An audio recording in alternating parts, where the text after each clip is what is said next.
KPK akan memaksakan untuk mentersangkakan Pak Anies. Karena itu meskipun waktu itu Pak Surya dalam keadaan kurang sehat, beliau kembali ke Jakarta untuk mendorong supaya deklarasi segera dilakukan. Dan tanggal 3 Oktober itu hari yang sangat penting karena konon pada waktu itu KPK memaksakan untuk dijadikan tersangka Pak Anies.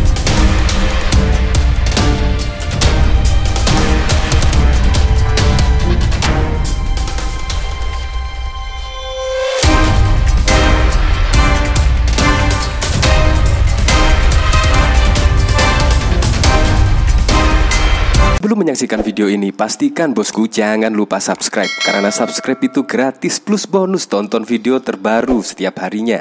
Jangan lupa ya. Akhirnya terungkap kan? Anda masih ingat nggak? Tanggal 3 Oktober, yaitu saat deklarasi Anies Baswedan oleh Partai Nasdem. Itu pun juga yaitu di tengah duka tragedi Kanjuruhan. Nah ini bahkan ada berita di mana empatinya. Di tengah duka tragedi Kanjuruhan, Nasdem malah mendeklarasikan Anies Baswedan. Masih ingatkah? Memang terkesan dipaksakan pendeklarasian Anies Baswedan oleh Partai Nasdem, yaitu pada saat Indonesia di tengah duka tragedi Kanjuruhan tersebut. Ternyata usut punya usut, akhirnya semua terjawab ya. Di sini bahkan Sudirman Said mengakui deklarasi Anies Baswedan yaitu untuk menyelamatkan Anies dari KPK. Katanya sih KPK mau mentersangkakan Anies Baswedan. Ya jelas nggak mungkin lah mentersangkakan, yaitu KPK itu tidak sembarangan loh mentersangkakan seseorang. Memakaikan baju oranye kepada seseorang tidak semudah itu dan butuh waktu berbulan-bulan. Yaitu dimulai dari keterangan saksi, bukti-bukti dan semuanya. Jadi tidak semudah menurut Pak Sudirman Said ini. Jadi kalau memang Anies ditersangkakan oleh KPK, berarti ya KPK sudah memiliki saksi dan bukti yang cukup dan alat bukti yang cukup. Jadi KPK gak mungkin lah memaksakan dalam hal ini, yaitu dugaan kasus korupsi dari Formula E. Jadi gak mungkin lah. Jadi itu adalah murni proses hukum dan tidak ada jegal-menjegal lah kalau menurut Firly Bahuri, Ketua KPK. Jadi tidak ada urusan politik lah, karena ini murni penegakan hukum. Bahkan di sini saya masih ingat betul ya, yaitu di sini ada Profesor Romli. Anies Baswedan dipastikan pakai baju oranye KPK. Bahkan di sini pakar hukum Profesor Romli Atma Sasmita memastikan KPK akan mengenakan rompi oranye pada Anies Baswedan karena sudah memiliki cukup bukti, dokumen dan juga saksi. Profesor Romli menilai KPK sangat berhati-hati mengenakan baju oranye pada Anies. Perkara ini bukan perkara politik, tapi perkara hukum, ujarnya dalam acara ILC dikutip dari arakata.com pada Minggu 9 Oktober 2022 yang lalu. Dan yang uniknya lagi, di sini ada berita, yaitu KPK ternyata itu pernah mengeluh ke Mahfud karena selalu dicurigai soal Anies Baswedan. Nah di sini bahkan Mahfud MD mengungkap cerita KPK pernah mengeluh kepadanya karena selalu dicurigai terkait pemanggilan Anies Baswedan di kasus Formula E. Mahfud mengungkapkan kata-kata Ketua KPK Firly Bahuri yang mengaku pihaknya seakan-akan dituduh menjegal Anies. Itu dalam konteks Anies. Saya tanya ke KPK, itu KPK kok ribut aja sih soal Anies? Itu mau dipanggil KPK. Benar apa enggak? Saya bilang ke Pak Firly dan Pak Marwata, kata Mahfud kepada wartawan pada Rabu 1 Februari 2023. Lalu dia bilang begini, Pak, iya Pak, gimana sih masyarakat ini kalau kita mau menindak orang berdasar hukum? Itu orang sibuk seakan-akan mau mempolitisir, termasuk yang kasus Anies ini. Ini kan hasil audit BPK. Jadi setiap kami menyebut mau memeriksa kok ribut seakan-akan kami mau menjegal gitu, kata Mahfud menceritakan penjelasan Firly Bahuri. Jadi di sini pesan Pak Mahfud MD sangat tegas sekali. Nah, Pak Mahfud di sini mengatakan, katakan kalau hukum, tegakkan hukum. Jangan apa dikaitkan dengan ini capres, ini bukan capres, ini disandera dan sebagainya dan sebagainya. Itu pembicaraan saya dengan KPK. Nah, kalau dilihat dari poinnya di sini, kalau memang perkara hukum ya nggak usah dikaitkan dengan politik, nggak usah dikaitkan dengan pencapresan apapun. Kalau memang penegakan hukum ya lakukanlah. Kurang lebih seperti itu. Nah kira-kira pertanyaannya, kira-kira Ketua KPK Firly Bahuri berani apa enggak ya? Sebenarnya kan gampang. Kalau seandainya Anies sudah ditersangkakan dan KPK menurutnya sudah memiliki bukti dan juga saksi dan juga bahkan dokumen, ya kita tunjukkan saja di pengadilan nanti bagaimana. Seharusnya seperti itu. Seharusnya kubu Anies itu menanggapi dengan santai lah, tidak usah membuat isu jegal-menjegal dan lain sebagainya. Karena kalau tidak melakukan dugaan korupsi tersebut, pasti juga akan kalah lah di persidangan. Untuk lebih lengkapnya simak berita berikut ini, Good News Indonesia. Jubir Anies Baswedan, Sudirman Said belak-belakan mengakui bahwa Komisi Pemberantasan Korupsi KPK berusaha menjegal Anies agar tidak maju Pilpres 2024 mendatang. Penjegalan itu menurutnya dilakukan oleh KPK dengan cara mentersangkakan Anies dalam kasus dugaan korupsi Formula E. Ketua KPK Firly Bahuri disebut-sebut ngebet ingin menetapkan ex-gubernur DKI Jakarta itu sebagai tersangka, meskipun proses penyelidikan masih kekurangan bukti. Oleh karena itu, menurut Sudirman, Partai Nasdem segera mendeklarasikan Anies Baswedan sebagai capres. Ia menyebut Surya Paloh tidak mau KPK lebih dulu mentersangkakan Anies Baswedan. Pada akhir September, terus-menerus muncul isu bahwa KPK akan memaksakan mentersangkakan Anies. Karena itu, meskipun waktu itu Pak Surya dalam keadaan kurang sehat, beliau kembali ke Jakarta untuk mendorong supaya deklarasi segera dilakukan dan 3 Oktober itu menjadi tanggal penting. Konon KPK itu ingin memaksakan Pak Anies ditersangkakan, ujar Sudirman dikutip dari YouTube Karni Ilyas Club pada Jumat 10 Februari 2023. Mantan Menteri era Jokowi ini mengatakan, sebenarnya deklarasi Anies ingin dilakukan secara bersama-sama dengan PKS, Nasdem, dan juga Demokrat.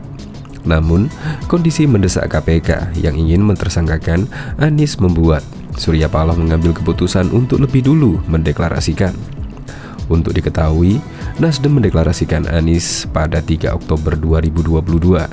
Deklarasi itu dilakukan di Nasdem Tower, Gondang Dia, Jakarta Pusat dengan dihadiri Surya Paloh dan para elit Partai Nasdem. Selanjutnya, Partai Demokrat juga ikut mendeklarasikan Anies sebagai capres pada 27 Januari 2023. Deklarasi disampaikan langsung Ketua Umum Demokrat Agus Harimurti Yudhoyono, AHY melalui pers rilis. PKS pun menyusul Nasdem dan Demokrat untuk menyatakan dukungannya terhadap Anies Baswedan. Bahkan diketahui, deklarasi Anies Baswedan Capres 2024 Partai Nasdem dinilai jauh dari rasa empati karena dilakukan saat Indonesia berduka akibat tragedi Kanjuruhan Malang. Apalagi ada ratusan nyawa supporter Arema FC melayang di Stadion Kanjuruhan, lalu deklarasi Anies Capres 2024.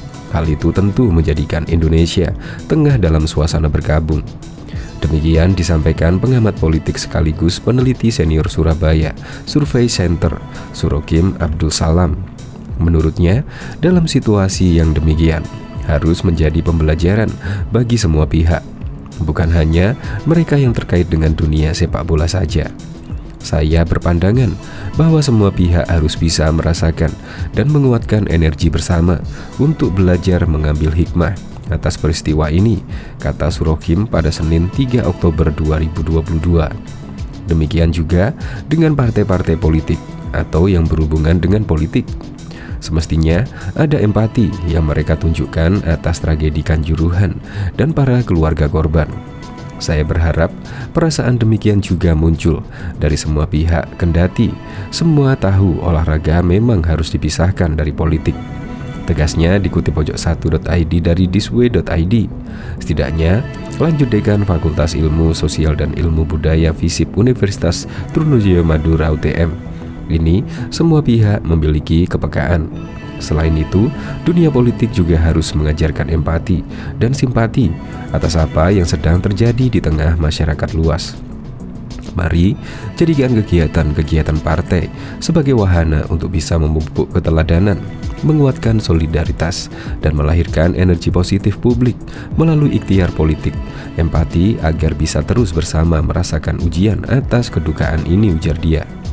Kegiatan yang dimaksud bisa melalui doa bersama, sholat gaib, donasi, dan juga menguatkan semangat. Salah satu parpol yang melakukan kegiatan adalah Partai Golkar Kota Surabaya dengan menggalang bantuan kemanusiaan untuk para korban tragedi Kanjuruhan Malang. Saya termasuk yang ingin melihat parpol-parpol menjadi lebih peka terhadap apa yang dirasakan oleh masyarakat luas. Sebelumnya diketahui, Presiden Joko Widodo enggan mengomentari keputusan Partai Nasdem usung Anies Baswedan pada Capres 2024 mendatang. Bahkan, Presiden Jokowi sampai 3 kali menjawab tidak saat ditanya wartawan tentang hal itu. Jokowi tak mau berkomentar banyak karena ingin menjaga perasaan keluarga korban tragedi Kanjuruhan Malang. Jawaban tegas Jokowi itu disampaikan usai groundbreaking pembangunan pabrik produsen pipa di kawasan industri terpadu Batang, Kabupaten Batang, Jawa Tengah pada Senin 3 Oktober 2022. Saya tidak, jawabnya saat didesak wartawan. Sebab menurutnya saat ini Indonesia sedang berduka karena 130 nyawa melayang di Kanjuruhan. Saya tidak ingin berkomentar karena posisinya kita masih dalam suasana berduka, tegasnya. Bahkan pakar hukum Prof. Romli Asas Pasmita pastikan KPK akan mengenakan rompi orange pada Anies Baswedan karena sudah memiliki cukup bukti, dokumen, dan juga saksi. Profesor Romli menilai KPK sangat prudent, hati-hati untuk mengenakan baju oranye pada Anies Baswedan.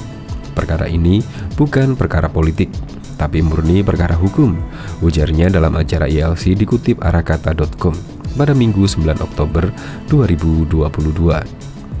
Baju oranye KPK siap dikenakan Anies setelah Profesor Romli mengungkapkan kesan dipaksakan ajang Formula E meski harus melanggar aturan perundang-undangan. Tidak ada kepentingan politik dalam kasus Formula E, ungkap Profesor Romli. Kehadirannya hanya sebatas ahli hukum yang diminta KPK. Keputusan ada pada KPK, tegasnya. Profesor Romli juga menuturkan, fakta hasil pemeriksaan KPK, baik berupa saksi dan dokumen sudah sangat jelas mengarah pada peristiwa pidana. Sudah terbukti ada peristiwa hukum, lalu bukti yang cukup bagi KPK untuk meningkatkan penyidikan ke penyelidikan. Kita tunggu saja yang akan diputuskan KPK, ujarnya. Bahkan Mahfud MD mengungkap cerita KPK pernah mengeluh kepadanya karena selalu dicurigai terkait pemanggilan Anies Baswedan di kasus Formula E. Mahfud mengungkapkan kata-kata Ketua KPK Firly Bahuri yang mengaku pihaknya seakan-akan dituduh menjegal Anies. Ya, itu dalam konteks Anies. Saya tanya ke KPK, itu KPK kok ribut aja sih soal Anies itu mau dipanggil KPK? Benar apa enggak? Saya bilang ke Pak Firly dan Pak Marmata, kata Mahfud kepada wartawan pada Rabu 1 Februari 2023. Lalu dia bilang begini, Pak, iya ya Pak, gimana sih masyarakat ini kalau kita mau menindak yang berdasar hukum? Itu orang ribut seakan-akan mau mempolitisir, termasuk yang kasus Anies ini. Ini kan hasil dari BPK. Jadi setiap kami menyebut mau memeriksa, kok ribut seakan-akan kami mau menjegal gitu, kata Mahfud menceritakan penjelasan Firly. Kepada Mahfud, Firly menjelaskan penindakan yang dilakukan KPK berdasarkan fakta hukum, adanya tindak pidana atau tidak, serta tidak ada unsur politis dalam penindakan KPK. Padahal bagi KPK itu hukum ya hukum. Kalau yang dilakukan oleh KPK itu menyelidiki terjadinya peristiwa pidana atau tidak, jadi tidak ada politiknya, katanya menjelaskan pernyataan Firly. Selanjutnya Mahfud berpesan agar penindakan hukum tidak dikaitkan dengan pencapresan seseorang, sebab menurutnya penegakan hukum harus dilakukan secara adil. Nah, lalu saya timpali, ya begitu dong, saya bilang. Kalau mau menindak, itu jangan dikaitkan dengan politik, apalagi dengan pencapresan seseorang.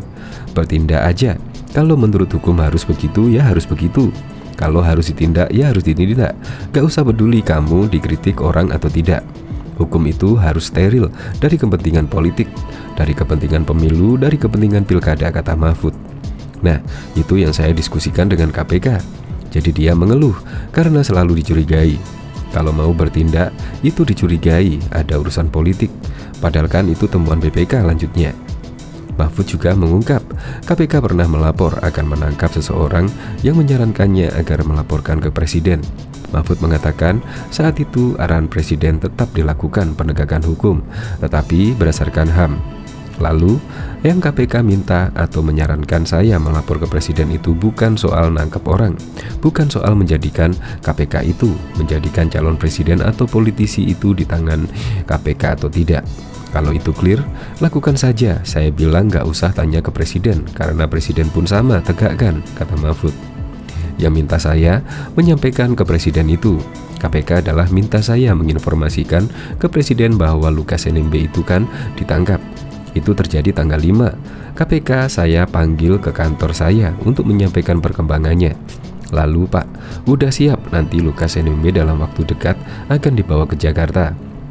Lalu, dan tetap dengan arahan presiden penegakan hukum, tapi jangan melanggar HAM. Oleh sebab itu, dibawa dengan dokter, dibawa ke RS, diberi jaminan berobat dan lain-lain. Hanya itu yang disampaikan kepada presiden, ujarnya. Mahfud juga menjelaskan, hal itulah yang dibahas dengan presiden. Dia menyebut tidak ada pembahasan soal capres, penundaan pemilu atau kriminalisasi. Hanya itu yang disampaikan kepada presiden. Kalau itu saya bicara dengan presiden, tapi kalau soal capres, penundaan pemilu dan sebagainya nggak ada. Agar orang dikriminalisasi atau tidak, itu diskusi saya dengan Denny ketika berbicara, sambungnya. Kalau berbicara KPK itu semua banyak catatan. Si A itu punya kasus di Bank Banten, si B punya kasus di impor ini, si C punya kasus di proyek ini, dan itu banyak tokoh-tokoh politik. Nah, dan menurut saya itu biasa saja, publik sudah tahu, bukan urusan presiden. Itu kan sudah muncul di publik. Kamu bisa baca di koran tiap hari, siapa yang punya kasus di sini, siapa yang punya kasus di situ, ujarnya. Yang penting, saya katakan kalau hukum tegakkan hukum. Jangan apa dikaitkan dengan ini capres, ini bukan capres, ini disandera dan seterusnya dan seterusnya. Itu pembicaraan saya dengan KPK yang kemudian saya sampaikan ke Denny Indrayana, sambungnya.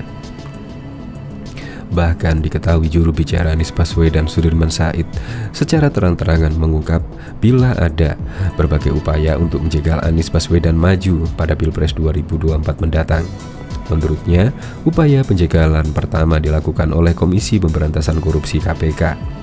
KPK berusaha menetapkan Anies sebagai tersangka kasus dugaan korupsi Formula E.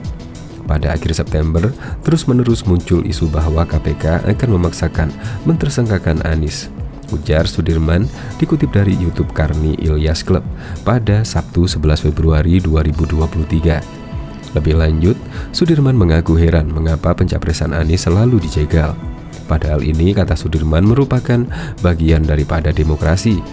Saya boleh katakan, suasana adalah upaya-upaya untuk menghambat supaya koalisi tidak terbentuk dan supaya Anies itu tidak maju sangat terasa, dan itu dialami oleh semua partai lah, pungkas Sudirman. Seperti diketahui, nama Anies Baswedan terus menjadi sorotan usai diusung oleh Partai Nasdem untuk maju pada Pilpres 2024. Mulai dari situ pula, nama Anies Baswedan kerap diterpa isu tidak sedap. Terbaru, Anies Baswedan disebut memiliki hutang sebesar 50 miliar yang belum dibayarkan pada maju Pilkada 2017 yang lalu. Jubir Anies Baswedan, Sudirman Said belak-belakan mengakui bahwa Komisi Pemberantasan Korupsi berusaha menjegal Anies tidak maju pada Pilpres 2024 mendatang. Deklarasi Anies Baswedan Capres 2024 Partai Nasdem dinilai jauh dari rasa empati karena dilakukan saat Indonesia sedang berduka akibat tragedi Kanjuruhan Malang. Apalagi ada ratusan nyawa supporter Arema melayang di Stadion Kanjuruhan, lalu deklarasi Anies Capres 2024. Hal itu tentu menjadikan Indonesia tengah dalam suasana berkabung. Demikian disampaikan pengamat politik sekaligus peneliti senior Surabaya Survey Center SSC Surokim Abdul Salam. Menurutnya, dalam situasi demikian harus menjadi pembelajaran bagi semua pihak, bukan hanya mereka yang terkait dengan dunia sepak bola saja. Saya berpandangan bahwa semua pihak harus bisa merasakan dan menguatkan energi bersama untuk belajar mengambil hikmah atas peristiwa ini, kata Surokim pada Senin 3 Oktober 2022.